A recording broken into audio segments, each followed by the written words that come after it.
Ako ang tamad na walang silbi na kinaiinisan ng buong nayon. Mangingisdang Jiang Yuanhang. Hindi sinasadyang nakabint sa gold medal fishing system. Lahat ng galaw ng isda sa loob ng 1-0 metro. Alam ko na agad. Jiang Yuanhang, ikaw na walang silbi sa dagat. Kung hindi mo ibabalik ang utang mong diesel ngayon, babasagin ko na lang ang lumang bangkang ito para panggatong. Si Zhao Dabiao, ang daldal niya. Nais mo bang tumaya sa akin? Anong taya, lahat ng nasa katawan mo? Maliban sa basang pantalon na ito, ay may halaga. Taya-taya ng 200 pesos na pang diesel. Kung makakakuha ako mula sa kanal na ito, ay isang buo ang utang mo sa akin. Kung hindi ka makalabas, hilahin mo na ang barkong ito ngayon. Ha ha ha. Jiang Yuanhang. Siguro nasira na ang utak mo sa dagat. Kahit ang isda at hipon sa kanal na ito, hindi makaligtas. Kung makakahuli ka ng buhay na isda, kakainin ko na agad lahat ng damong tubig na ito dito. Huwag niyong maliitin ang tao. Ha ha ha ha. Jiang Yuanhang, tigilan mo na ang yabang. Kung hindi mo yan mayahon, akin na ang sirang barkong ito. Kailangan mo pang maging libreng manggagawa sa akin ng 1 buwan. Araw-araw kang mag-aalaga ng lumot sa barko ko. Sang-ayon na tayo. Ha! Ha ha ha. Tama ang tira. Huwag kalimutang hugasan ang lambat mamaya.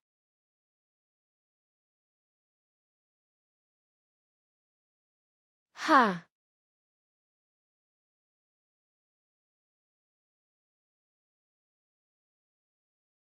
Ang siyam na talangka ay talagang siyam na talangka.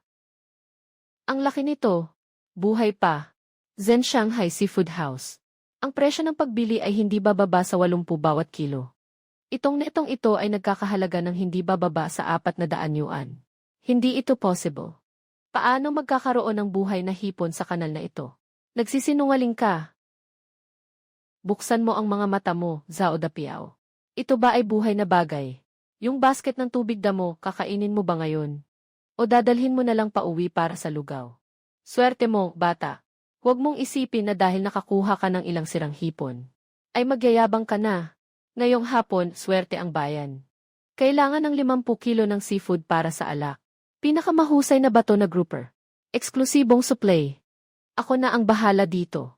Tingnan ko kung anong kukunin mo. Makipagkumpetensya ka sa akin. Farlands, today you hit the jackpot. Pero yung order mamaya sa hapon. Talagang seryoso, hindi biro yan. Si Zhao Dabiao yun. Nagpatakbo ng bakal na bangka sa malalim na tubig. 3 beses kaming nagsimula ng sirang bangka. Kasundo na nila si Manager Chen sa restaurant. Matagal na silang magkaibigan. Bakit tayo makikipagkumpetensya? Bakit? Dahil hindi mahahanap ni Zhao Dabiao ang puok ng isda. Makakahanap tayo ng malalim na tubig. Doon maraming isda. Pero maraming bangka rin. Kaya't kung manghuli ka, mga walang halaga lang na isda ang makukuha. Ang tunay na magagandang isda. Nakatago sa mga lugar na walang gustong pumunta. Hindi mo naman balak pumunta sa Jianshiao, di ba? Yung lugar na yun ay parang mga matalim na bato at kutsilyo. Noong nakaraang taon, nakabitin ang lambat ni Wang Laoer sa ilalim. Halos mabangga pa ang bangka. Yan ay ang tiyanak ng tuktok. Hindi matapang ang iba na pumunta, pero tayo pupunta. Mahilig ang mga grouper na pumasok sa mga bitak ng bato. Yung bangka ni Zhao Dapiao na gawa sa bakal ay malalim ang ilalim. Pero matapang ba siyang pumasok sa mga tambak ng mga bato? Kahit magbigay pa siya ng 10 tapang, hindi niya magagawa. Ang malayo na paglalayad. Ako'y malayo na. Naririnig ko na ang malakas na boses ni Zhao Dapiao. Maagang maaga pa, pinuntahan ka na niya sa bangka. Anong nangyari? Muling hinihingi ang 200 yuan para sa diesel. Ayos lang si Tio. Nabayaran na. Tingnan mo ito. Sobrang laki ng hipon. Saan mo ito nakuha? Gustong-gusto ito ng mga restoran sa bayan. Ang galing mo, ha? Matulog ka lang. Bigla kang nagising sa katotohanan. Teka lang, Tito. Sana'y magdala ng swerte ang hapon. Kailangan ng 50 kilo ng pinakamagandang lapu-lapu sa restoran. Eksklusibong supply. Gustong angkinin ni Zhao Dapiao ang kontratang ito. Balak kong subukan sa Jianshijiao. Sumama ka ba sa akin? Baka mamatay ka sa Jianshijiao, bata ka. Ang lugar na iyon ay kilalang-kilala bilang impyerno ng mga nakabitin na lambat. Noong panahon ng tatay mo. hindi masyadong delikado. Kahit na konti ang kita, hindi natin dapat ipagpalit ang buhay. Tiyo, alam ko ang ginagawa ko. Alam ko kung nasaan ang isda. Yung mga hipon sa maduming kanal na iyon. Ako lang ang nakakita at nagpasya na pumasok sa net. Ilang isda ba ang nasa ilalim ng giant shijiao? Nakatago sa pagitan ng mga bato, alam namin kung saan. Talagang kumpiyansa ka. 10% ang tiwala ko. Sa biyahe na ito, huwag mong sabihin ang gasto sa diesel. Kaya naming ipon ang paunang bayad sa bagong bangka. Sa hinaharap, hindi na kailangang tingnan ang mukha ni Zhao Dabiao. CJ, ang buhay ng tiyuhin ay sama-samang magiging baliw sa iyo ngayon. Siya, ikaw na. Pumunta sa tindahan sa pier at bumili ng 2 bunton bilang reserba. Mga luma at magdala ng 2 bote ng malinis na tubig. Kumuha ng emergency na band-aid. Maghanda na tayo ng bangka. Samantalahin natin bago tumaas ang tubig. Magsimula na tayo bago si Zhao Dabiao. Naiintindihan ko na. Si Zhao Dabiao ay may 50 kilong grouper at akala mo ay kaya mong ubusin ito mag-isa. Ngayon ipapakita ko sa iyo kung ano ang tunay na pangingisda. Bumalik na tayo sa malayo. Kalahati na ang nagamit na diesel. Kung hindi tayo aalis, wala na tayong langis para bumalik sa daungan. Hindi tayo makakabalik. Nasaan ang barko ni Zhao Dabiao?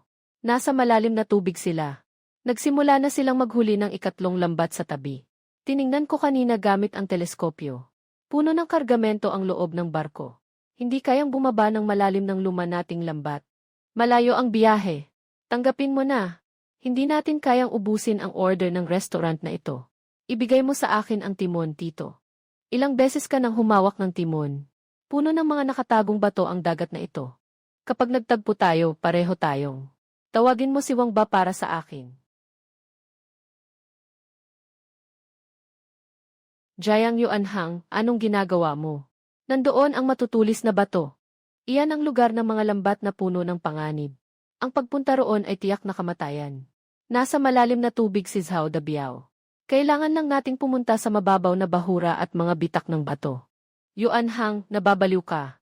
Yung mga batong iyon sa ilalim parang mga kutsilyo. Kapag nahulog ang lambat, mapupunit ito. Kailangan ng 2,000 para sa lambat. 2,000 ako ang magbabayad. Ika-2 na, Tiyo. Maghanda na magtapo ng lambat o hindi. Ang lambat na ito ay mahalaga sa akin. Hindi kita pwedeng ipahamak. Ang tatay mo ay namatay dito sa dagat na ito. Gusto mo pang isama ako sa kabiguan na ito. Sabi ko na maghahagis tayo ng lambat. Tingnan mo yung mga alon. Halos mapipiga na yung mga isda sa ilalim. Maghuhagis ba tayo o hindi? Maglalayag na tayo. Iyan ang vortex. Kapag bumaba ka, hindi ka na makakalabas. Tingnan mo ako. Sira na, nahulog na.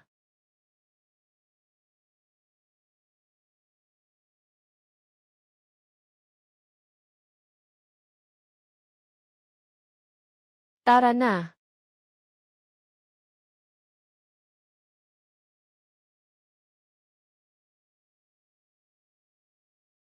Nakasabit, tiyak na nakasabit.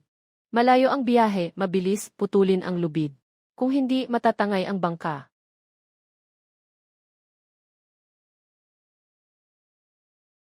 Tito, binubuksan ang winch. Binubuksan ang makina para mag-angkat ng lambat. Huminto ang malayong paglalayag. Mabilis na huminto. Hindi tama ang tunog na ito. Siguradong nakasabit ito sa pagitan ng mga bato.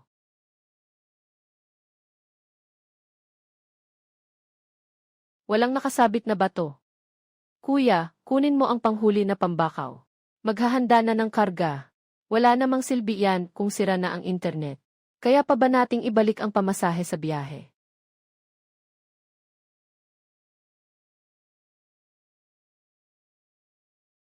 Ito ang pulang mansa. Lahat ito ay wild red emperor fish. Paano naman nangyayari yan? Red emperor fish. Pinakamagandang isda sa palengke.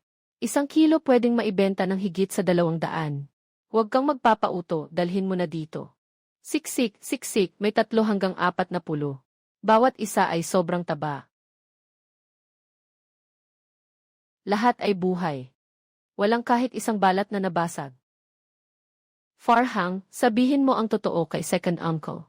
Nakaradar ka ba sa dagat? Walang oras na magpapaligoy-ligoy pa. Tumalikod si Tio at pinuntirya ang batong iyon. Sige na. Sa lugar na iyon, hindi higit sa 2 metro ang lalim ng tubig. Maaaring mag-ground ang bangka. May 10 minuto. Malakas ang makina ng bangka ni Zhao Dapiao. Hindi tayo magpapalugi kung makakakuha tayo ng marami. Hindi siya mapipigilan. Walang atrasan. Ngayon, sasamahan kita sa pagsubok na ito. Bitawan mo ako.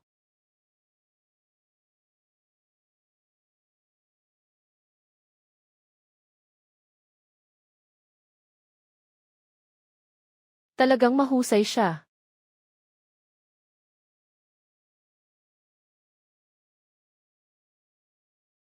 Sumabog ang bodega ng isda.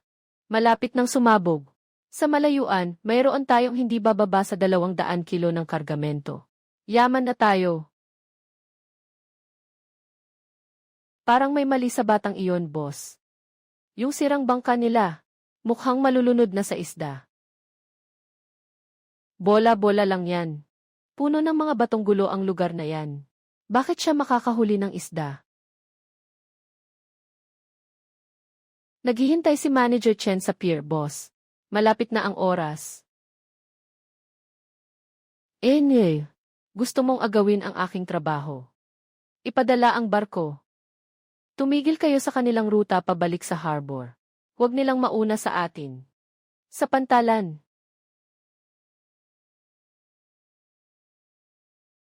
Zhao W, hindi ka ba nakakakita? Ang dagat ay sa pamilya ninyo. Malaki ang radius ng pagliko ng barko ko. Kung may alam ka, umalis ka na.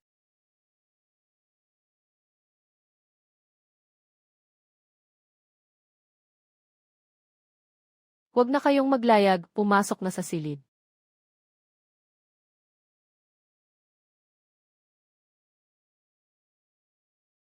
May natitirang huling lambat. Lumapit ka pa sa akin. Huwag silang patayin.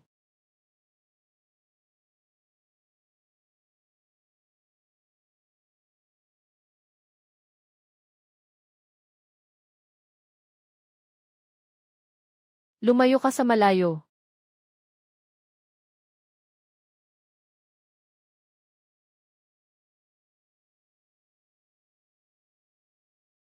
Swanhan.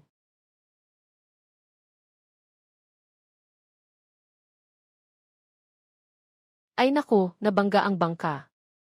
Pasensya na. Sobrang lakas ng hangin at alon. Hindi ko na kontrol ang timon. Mahal na mahal. Talagang walang takot sa kaparusahan. Malayo ang biyahe, malayo ang biyahe. Huwag mo akong takutin, gisingin mo ako. Ako. Wala akong masyadong pakiramdam, nahihilo ako. Malayo ang biyahe. Bakit ganito? Bakit ganito? Huwag kang umiyak, siya. Huwag kang gumalaw, huwag kang gumalaw. Tito, magpatalik na pabalik sa port. Dala sa ospital. Hindi pwede. Babalik tayo sa posisyon ng kalahating oras. Halos mapraning na itong batang ito. Ako na ang magmamaneho. Yuanhang, tiisin mo lang. Malapit na kaming makarating sa ospital. May 2 minuto pa. Bilang ng mga red snapper sa bodega. Kulang pa ng huling 0 libra. Para umabot ng 50 libra. Hindi makakabalik siya. Hindi pwede, masyadong malakas ang alon sa malayo. Hindi ko ma-estimate ang distansya. 3 minuto na lang hanggang 4:00. Tio, lumayo ka. Yuanhang, bakit ka nandito? Nabali ang binti mo. Baka masira yan kung gagalaw ka. May isa pang lambat. Siya. Tulungan mo akong makapunta roon at humawak. Nabali ka na ba? Huwag na tayong makipagtalo. Ayaw na namin ng order na ito. Dadalhin kita sa ospital. Hawakan mo ako papunta roon. Hindi pwedeng mawala ang bangka ng tatay ko. Hindi rin pwedeng bumagsak ang kita mo.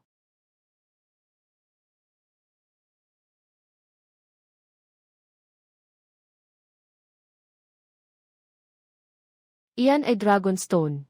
Tinatayang may bigat na 50 kilo. Nagpaputok si Zhao Dapiao sa baybayin. Huwag ka nang mag-alsa, Jiang Yuanhang. Umakyat ka na at kumain ng masamang dilaw na isda. Tumahimik ka. 321. Ngayon na.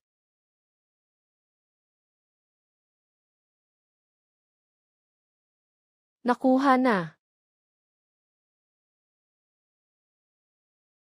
Basi ng paa.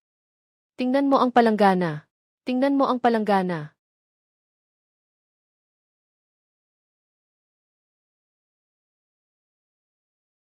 Ang dragon grouper ay hari ng isda. Ito ang kalidad. Ang bigat nito ay 50 kilo. Walang labis, walang kulang. Nanalo tayo sa malayo ang paglalakbay. Nga. Sa kabutihang palad, nanalo tayo.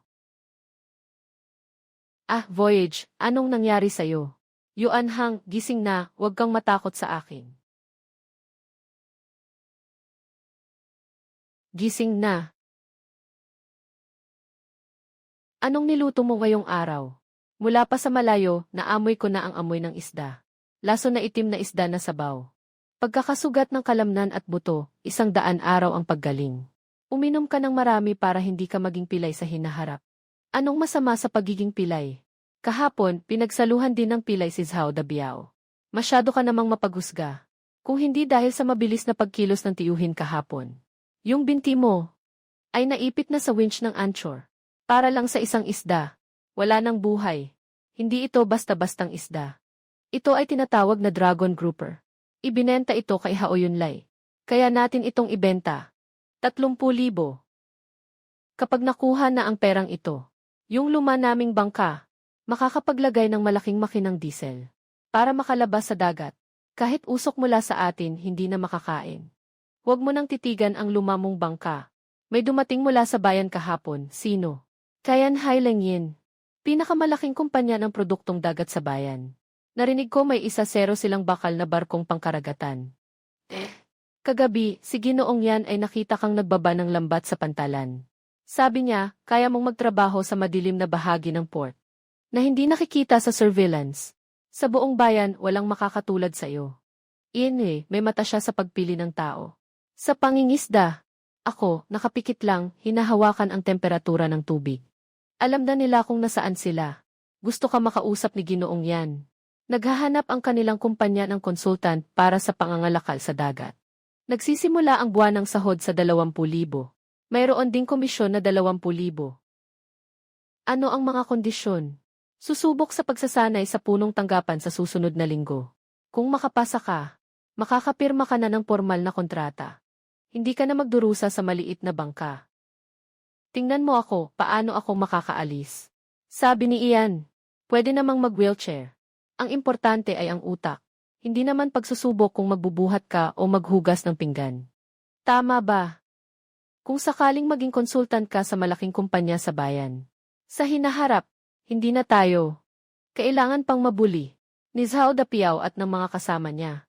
Anong ginagawa ni Xia? Kung talagang makuha ko ang perang ito, bibili tayo ng bahay sa bayan. Tirahin mo na ang sertipiko. Huwag ka nang mangmang. Unahin mong mapasa ang praktikum sa susunod na linggo. Tapat na usapan. Lahat ng nagtapos sa kolehiyo ay nagsusunggaban ng posisyong ito. Ikaw na hindi pa nakatapos ng junior high. Huwag kang magpapakita na mas magaling ka kapag dumating na ang panahon. Sa pangingisda, ako ang pinakamahusay. Hayaan silang magdala ng mga kabayo.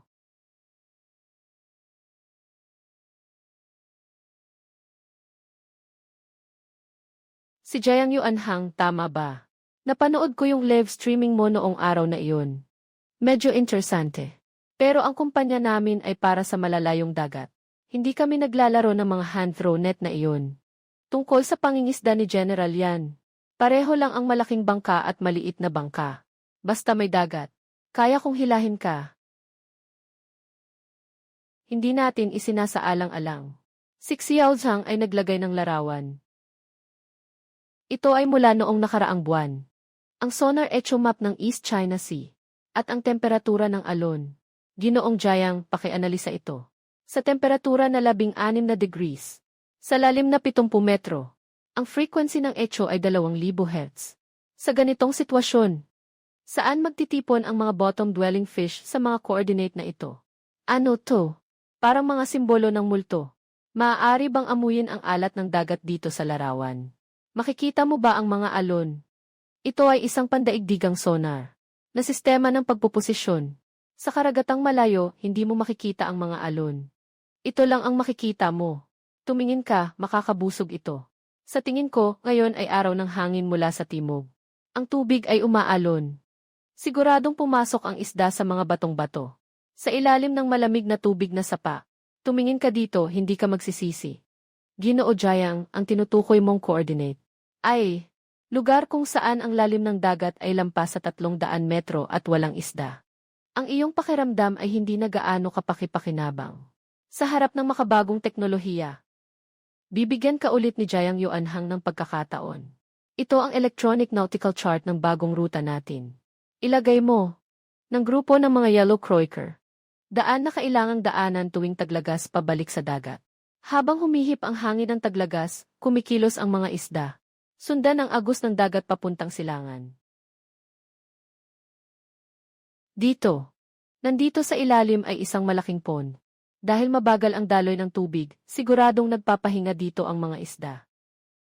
Ginoo Jayang, tingnan mong mabuti. Yung berdeng lugar na tinutukoy mo ay hindi dagat. Yan ay ang malaking ulap sa likod ng baybayin. May taas na 800 metro. Pinapayagan mo ba ang aming malayong barkong bakal na pumunta sa bundok para manghuli ng isda? Hindi tama ang pagkakalarawan dito. Paalisin mo na si Xiaoli. Sa ganitong mga pagkakataon, yung mga taong hindi marunong magbasa kahit ng mga letra, huwag na silang dalhin sa headquarters. Sayang ang oras. Siyan ay maglalakbay ng malayo. Talagang magaling siyang manghuli ng isda. Noong araw na iyon, nag-iisa siya sa lugar ng mga bahura. Nahuli ng 50 kilo ng lapu-lapu. Nakita ito ng lahat sa bayan. Babae, swerte lang iyon. O baka nagkataon lang. Ang isang bangka namin na lumalabas sa dagat ay nagkakahalaga ng daan-daang libo. Hindi tayo dapat umasa sa swerte. Hindi ko maintindihan si General yan. Pero sa tubig, mahuhuli ang buhay. Lahat ng tao sa gusaling ito kapag pinagsama-sama. Hindi kayang gawin ang gusto mong sabihin. Magtaya ka, hanapin mo ang pinakamagaling mong mandaragat. Takpan mo ang mga mata ko. Kung mahuhuli ko ang buhay at matalo sa kanila, ako na lang ang aakyat palabas.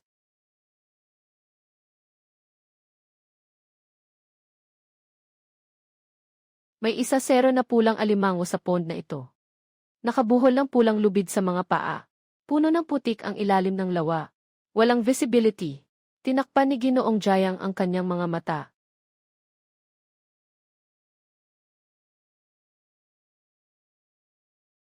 Mag-ingat sa paglalayag. Tumahimik ka, huwag siyang istorbohin.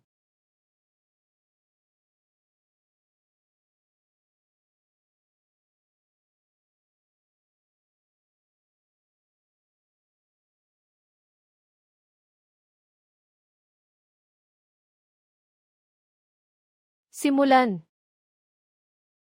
Bumalik na lang kung hindi mo kayang abutin. Haha.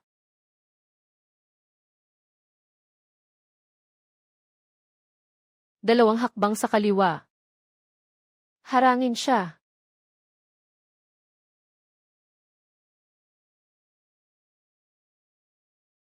Sangay ng iyo.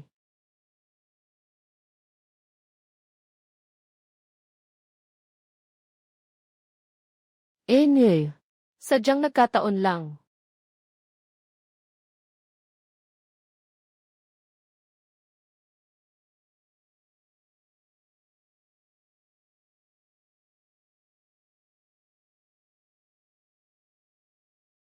Pangalawang isa.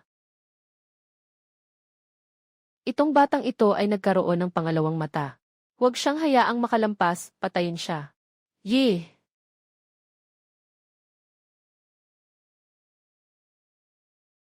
May 3 minuto pa. May 8 pang natitira. Bro, magbigay daan ka. Nangangarap ka.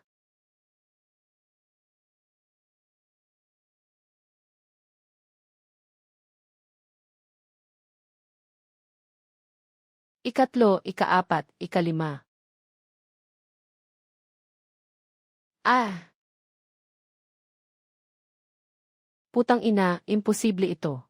1 minuto pa lang ang lumipas. 4 na alimango na ang nakahiga sa lupa. Buto ng kaliwang binti. Parang muling maghihiwalay. Sino ba? Nasa ilalim.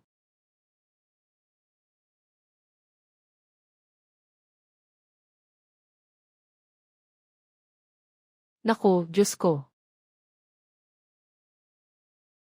Kunin mo ang kontrata. Taunang sahod na 300,000.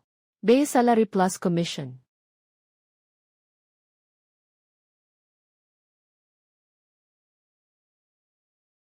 Ding, natuklasan. Natapos na ng host ang pangunahing misyon ng pag-akyat. Gintong sistema ng pangingisda.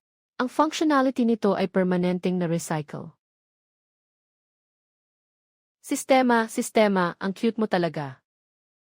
Ding bilang kabayaran, ay matagumpay na na-activate para sa iyo. Sistema ng pagtuklas ng mga lumubog na barko at mga antigong bagay. Ang kasalukuyang distansya sa pinakamalapit na lugar ng mga lumubog na barko. Diretso sa baybayin ng Dragon King Temple, 13 kilometro. Jayang, pakiakyat at pirmahan ang kontrata. Simula bukas. Ikaw na ang Chief Technology ng Tianhai Group. Malaki. Kung pipirmahan mo itong kontrata. Bukas, kapag nagsimula kang mangisda at walang mahuli, agad kang mapapahiya. Huling kontrata, ayoko ng pirmahan, ginoong yan. Kung kulang, pwede pa akong magdagdag ng 50,000. Hindi ito tungkol sa pera. Tapos na ako sa pangingisda, nadala na ako sa laro nito. Jayang Yuanhang, nagwawala ka na. Iyan ay 300,000. Walang halaga ang 300,000. Yuanhang, huminto ka. Kung sa tingin mo ay kulang ang 300,000, maaari tayong makipag-usap muli. Walang sinuman sa buong bayan ang makakapagbigay ng ganitong halaga. Boss yan, tapos na ako sa pangingisda. Kung magpapatuloy pa ako, dapat na mawala na ang mga isda sa dagat. Sige, maghanap ka ng ginto. Alam mo bang gumamit ng detector? Alam mo ba ang tungkol sa mga alon? Mas maganda ang tunog nito kaysa sa inyo. Sabay ng Dragon King. 42 metro ang lalim ng tubig. May mga madidilim na buhangin sa ilalim. May lumang reef, lalabas na ako ng barko. Magpapadala ng kagamitan, 820. Ikaw ang ikaw, ako ang ako. Boss yan. Parang ang bilis mong magpakita ng sincerity. Malapit nang maubos ang pondo ng Tianhai. Sabihin na lang natin ang totoo. Nabiyak na ang financial chain ng grupo. Hindi matagpuan ang mga supply ng lumubog na barko. Kinuhanan ng bangko ang aking barkong bakal.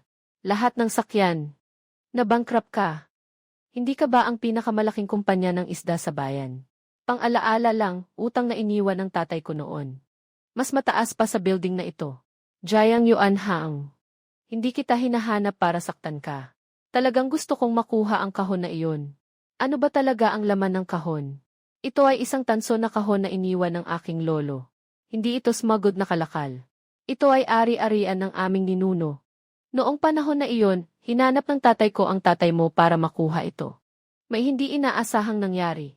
Sa lugar na iyon, malapit lang sa lugar kung saan nagka-issue ang tatay niya noon. Mga 0 metro lang. Kailangan ng bagong makina sa bangka ni Tio. Ako na ang bahala. Sa hapon, mag-i-install tayo ng 300 horsepower na imported. At saka pa, hindi makakasakay si Zhao Dapiao. Nakikinig ako sa iyo. Ang magandang produkto ay talagang magandang produkto.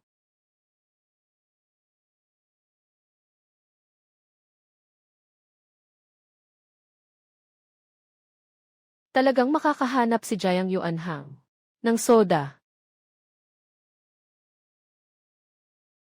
Nandyan lang sa dati.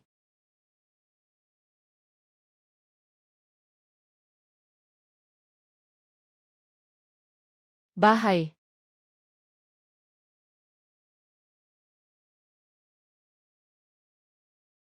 Nandito lang sa ilalim nito. May isang kahon ng lumang barko na gawa sa bakal. Sa kaliwa ng kabina, ihulog mo gamit ang kawit na ito pababa. 35 metro, Tito 2. Ikaw ang mag-angat ng tali. Kapag nakabangga ka ng matigas, ibalik mo. Sige, naiintindihan ko. 10 metro, 20 metro. Naipit sa 30 metro. Lumiko ng kalahating metro sa kaliwa. Higpitan. Hawakan.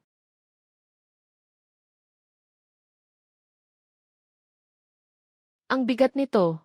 Mag-iinit ang makina. Bigyan mo ng tulong si boss yan sa malaking barko.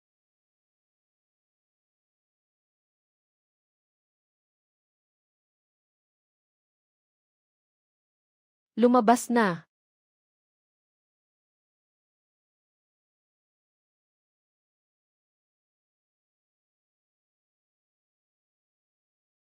Kumuha ka ng baril. Dahan-dahan. Masyadong malalim dito, Yanzong.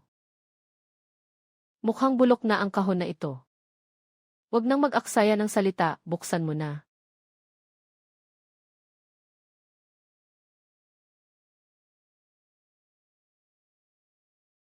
Gamitin mo ang lakas sa kaliwa. Alam ko.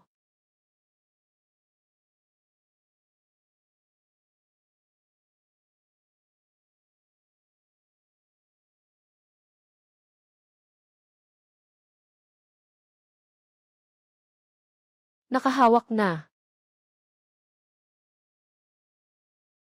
Ginto. Tunay na gintong bar. Hindi ito nasira.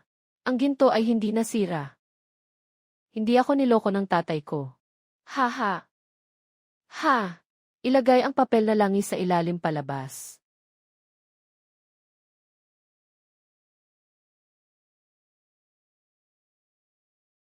Ano ito? Baybayin ng mga mangrove. Hanggang sa silangan sa Shaba. Hanggang sa kanuran sa Giant Shijiao. Ang Giant Dakaoyan ay may kayamanan at pagkakaisa. Paglalayag sa malayo. Ikaw ang lolo mo at ang lolo ng boss na si Ian. Hindi ito ordinaryong papel. Ito ang titulo ng lupa. Ang pagmamay-ari ng buong mangrove bay. Kalahati para sa bawat isa sa atin. Kalahati para sa bawat isa. Bakit gusto ni boss yan na siya lang ang makakuha? Hindi yun totoo. Hawak ko ang gintong bar na ito. Mababayaran ko ang utang ng kumpanya. Ngunit ang lupang ito, kung sakaling hukayin ang modelong ito, dito ay isang natural na malalim na daungan. Mas malaki pa kaysa sa daungan ng bayan. Kayang tumanggap ng mga barkong may bigat na 10,000 tonelada. Ano ang gusto mong sabihin? Jiang Yuanhang, itigil na natin ang pangingisda. At huwag na ring magbenta ng mga cold chain. Nakikipagtulungan tayo sa pagtatayo ng daungan. Paano ang bahagi? Kalahating-kalahati.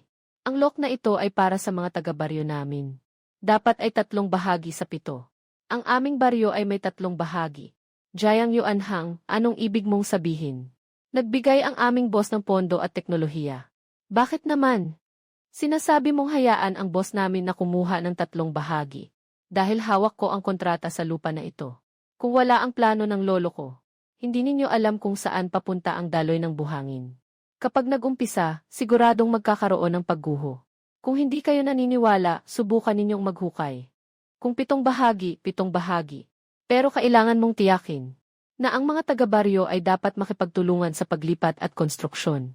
Walang problema, babalik ako sa baryo ngayong gabi para sa salu-salo. Pirmahan ang kontrata, hindi ako nagmamalaki. Kapag sinimulan na ang paghukay sa dalampasigan na ito, hindi mas mababa ang ating daungan kumpara sa bayan. Sa oras na iyon, ang cold chain storage at kalakalan ng isda ay magiging aktibo na. Kaya nitong tumaas ang kita ng buong nayon. Siguradong mas gaganda pa ang mga araw. Yung mga taga nayon kasi, kailangan mong magpuyat ng kaunti.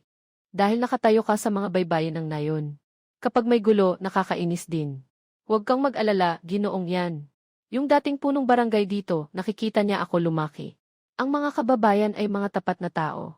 Basta't makakapagbigay tayo ng kita sa lahat. Walang sinuman ang hahadlang. Pagdating ng panahon, maghahanap ng manggagawa sa daungan. Unang kukunin ang mga kabataan mula sa nayon. Sa katapusan ng taon, ibabahagi ang kita batay sa bilang ng tao. Naging kalahati na ang bagay na ito. Dapat lang. Kumikita kami sa baybayin ng baryo.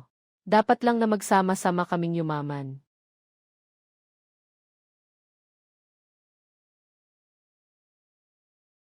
Sa paglalayag, narinig ko na nakakuha ka ng gintong barena.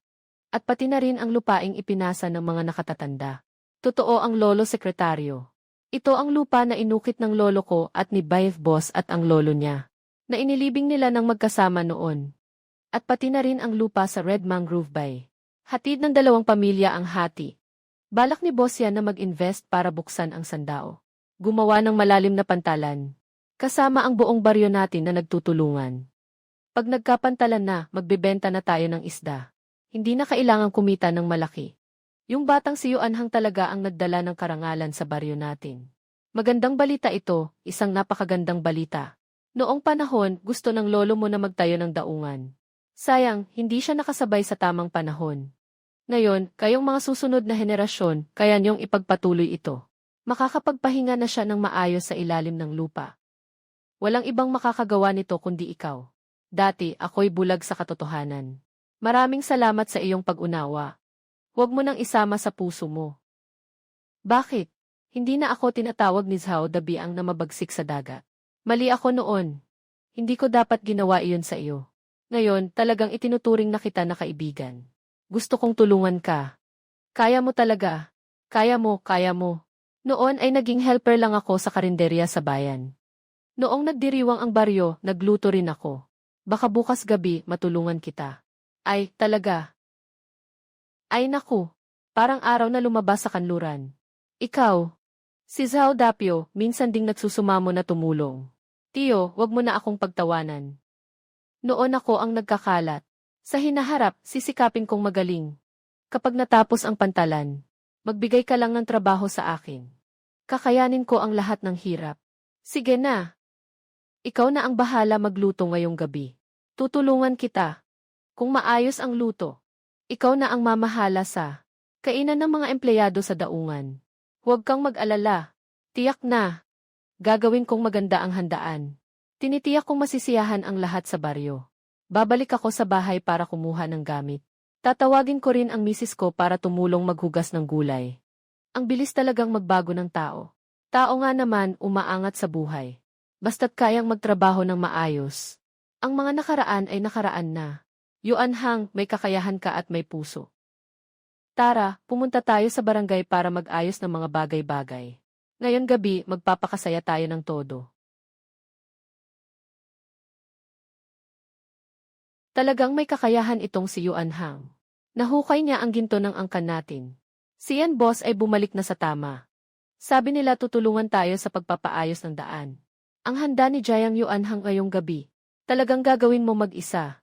Ang malaking handa sa baryo. Hindi mo pa alam kung gaano karami ang asin na ilalagay. Yung batang hindi pa alam. Kaya niyang maglaro.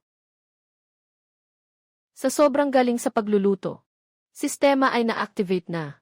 Kasulukuyang nakabind na. Nakita ni Jiang Yuanhang ang kasalukuyang sangkap. Mga isda at manok na pangkaraniwan. Sa tunog ng resipe ng tokwa. Init ng mantika 106 grado. 4 kwintas ng toyo. 1-0, 98. 4 kwintas ng toyo. 5 gramo ng asukal. 5 gramo ng asukal. Binaba ni Dapaw ang apoy. Masyadong mainit ang apoy. Nagsisimula ng masunog ang balat ng mga isda sa ilalim. Wala kang alam.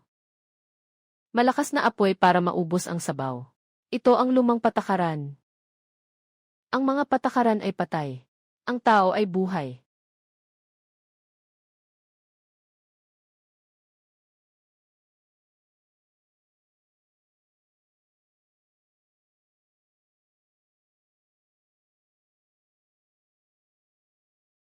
Ang pamamaraang ito, isang piraso ng labis na pira-piraso. Hindi pwedeng kulangan ng kahit isang piraso.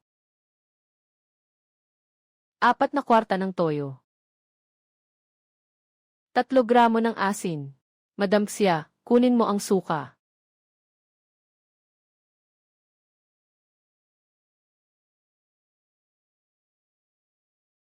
Anong amoy ito? Bakit ang bango-bango? Yuan Hang, ang ginagawa mo ay adobong isda na may sarsa.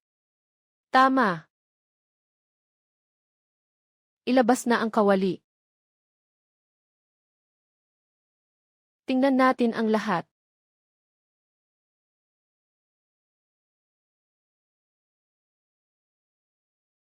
Ang huling natira ay ang pinakapreskong tamis ng isda. Walang bahid ng amoy ng putik. Paano kaya ito? Ito ay ginisang isda sa asin. Mas masarap pa kaysa sa mga isdang dagat sa seafood restaurant. Kailangan pang maging malambot. Yuan Hang, ang galing ng luto mo. Nabuhay ako ng 60 taon.